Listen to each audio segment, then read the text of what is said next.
Picture this. You're walking through New York City at night. The sidewalks are glowing, a black car pulls up, and out steps a celebrity who somehow looks like time got tired of chasing them. Inside, there's a party for a skincare launch. Cameras flashing, people whispering, "This is the biggest drop in 20 years." And somewhere in the middle of that noise, a quiet question hangs in the air. Are we all just chasing beauty, or are we chasing more life? Because lately it feels like longevity isn't just a health topic anymore. It's fashion, it's finance, it's tech. It's the entire culture saying, hey, what if the real luxury isn't another bag? What if it's another decade? Exactly. Today we're doing a wide-angle episode. We're going from high-gloss skincare campaigns and cute science headlines all the way to mortgage rates squeezing buyers, older homeowners tapping equity just to breathe, and Microsoft reviving a nuclear site so AI doesn't run out of power. That's not even a metaphor. It's literally nuclear power and pink slips in the same news cycle. So let's start where the culture starts. The mirror. Beauty is having a main character moment with longevity, and brands are acting like they're not selling cream, they're selling time. You've got Lancome throwing a big New York City event, stacked with star power, celebrating what they're calling their biggest skincare launch in 2 decades. Demi Moore is involved, so you already know the vibe. Glamorous, iconic, almost mythic, and the framing matters. It's not, here's a moisturizer, it's, here's the next chapter of you. It's the promise that you'll look incredible while life keeps moving. Then you've got brands like AE Voom basically saying, we're done with the clinical lab bottle look. They're leaning away from sterile medical vibes and toward a full-on fountain of youth aesthetic, which tells you something. People don't just want science, they want story. They want to feel like their skincare routine is a ritual, not a prescription. And Olay jumps in with what might be the most honest campaign concept of the bunch, skinsurance. They brought in corporate Natalie, so the tone is witty, workplace savvy, a little cynical in a relatable way. But the message is serious. Your face is a long-term asset, not a quick fix, not a panic purchase. A policy, something you invest in consistently because you're planning to be here for the long haul. Which leads us neatly into the next part of this episode. Science, but make it cute. Because the internet loves packaging complex biology like a trendy takeaway. Let's talk about one of the strangest underdog stories in the body, the thymus. If you haven't thought about your thymus ever, congratulations, you're normal. It's that little organ tucked behind your breastbone. For a long time, it's been treated like a fading extra in the background, important when you're young, then supposedly not a big deal later. Except scientists are pointing out it's not some useless leftover. It's more like a quiet engine room for longevity, tied to immune power and the body's ability to fight threats like cancer. It's kind of humbling, right? We spend so much time obsessing over what we can see, skin, hair, jawline, while there's this hidden little organ doing the most important work imaginable. And while the thymus is having its redemption arc, coffee is out here getting promoted from guilty pleasure to potential cellular bodyguard. Coffee addicts, gather around. New research is pointing to a specific receptor that helps explain why coffee can be protective at the cellular level. It's not just vibes and caffeine anymore, it's mechanisms. Now, we're not saying your triple syrup dessert latte is a medical treatment, but it is interesting how often the simple daily habit ends up having real science behind it. And that's where the biohacker energy enters the chat.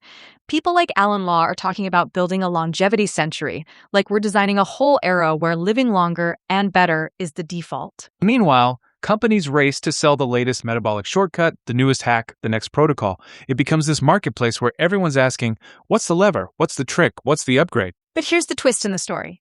The fountain of youth might be kind of simple. Not easy, but simple. We keep seeing these stories about people in their 90s who are thriving, and when you ask what their secret is, it's rarely, I own a lab. It's usually some version of staying positive, staying resilient, staying engaged with life. And then you get data-driven outlets like Mind Body Green pointing out something that sounds almost too good to be true. In as little as a month, basic diet shifts can measurably lower your biological age. A month.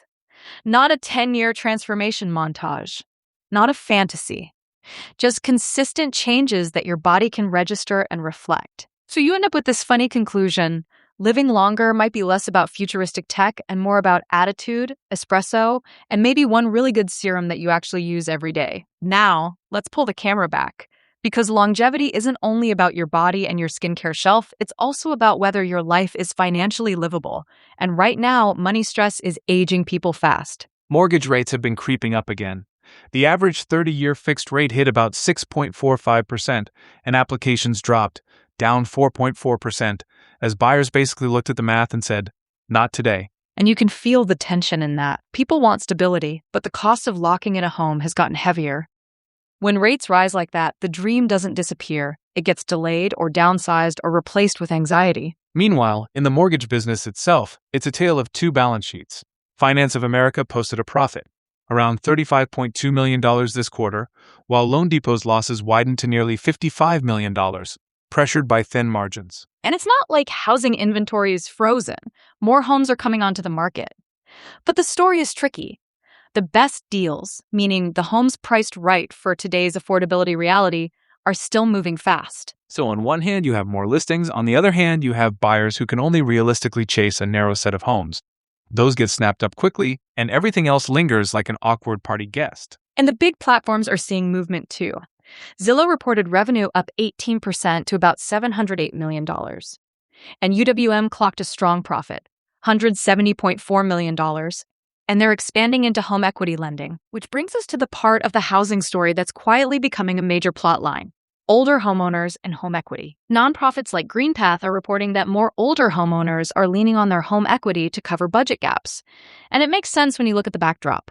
Property values have risen, but so have costs. Plus, the median U.S. home is now about 44 years old, which means repairs and upkeep aren't optional, they're inevitable. So equity becomes this lifeline. But it's complicated, because tapping it isn't always straightforward. Industry experts are pointing to a massive opportunity around older homeowners while also flagging a real barrier. Many seniors are getting rejected for traditional HELOCs at surprisingly high rates. Think about the emotional weight of that.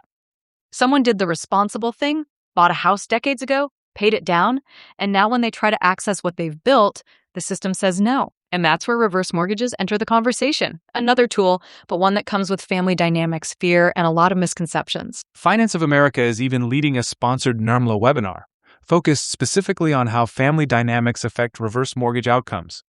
Because apparently it's not just about underwriting, it's about relationships. They're digging into sandwich generation pressures, people caring for aging parents while supporting kids, plus emotional barriers and the myths people carry about home ownership and inheritance. And if you've ever had a family conversation about money, you know how quickly it stops being about numbers.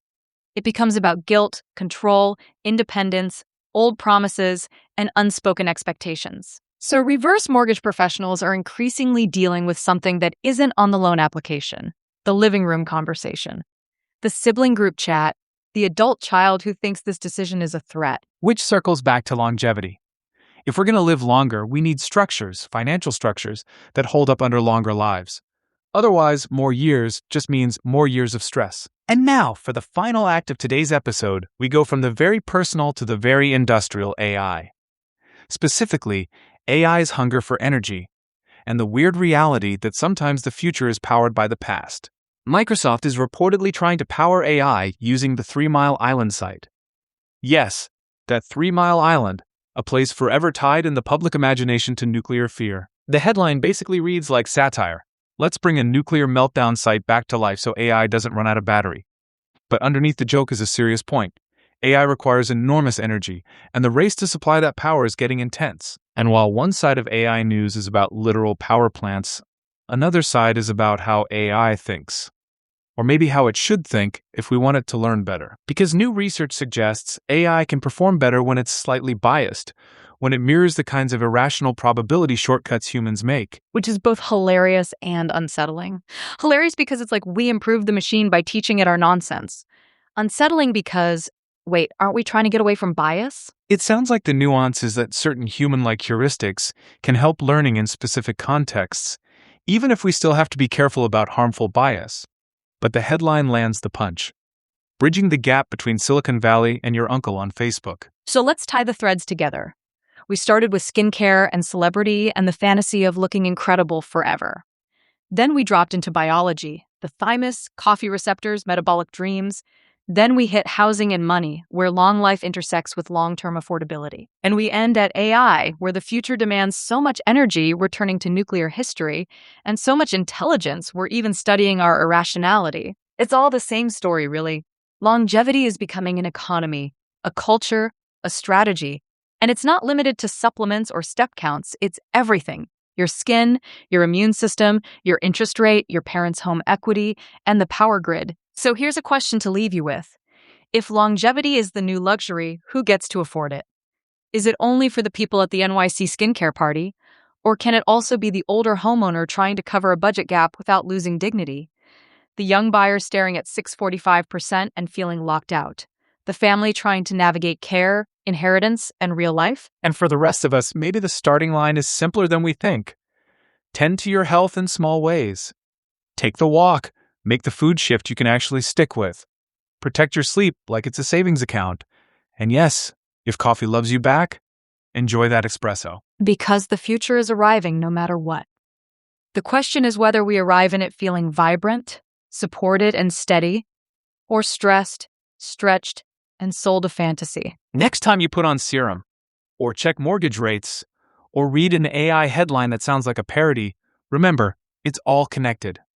We're building the rules of a longer life in real time. And maybe the most modern form of luxury isn't just looking fabulous forever, it's having the systems and the habits that let you live well for a long time. Please subscribe at IamHealthyMoney.com. It would mean so much more than you know. I will continue to bring you fascinating subjects with all the research so you don't have to do it all alone. We will learn together. And then wait until the end of each video for a sneak peek into the next research project. Life has its ups and downs, but you're not alone. From 10 to 110, we're in this together, right here, right now. We love ya.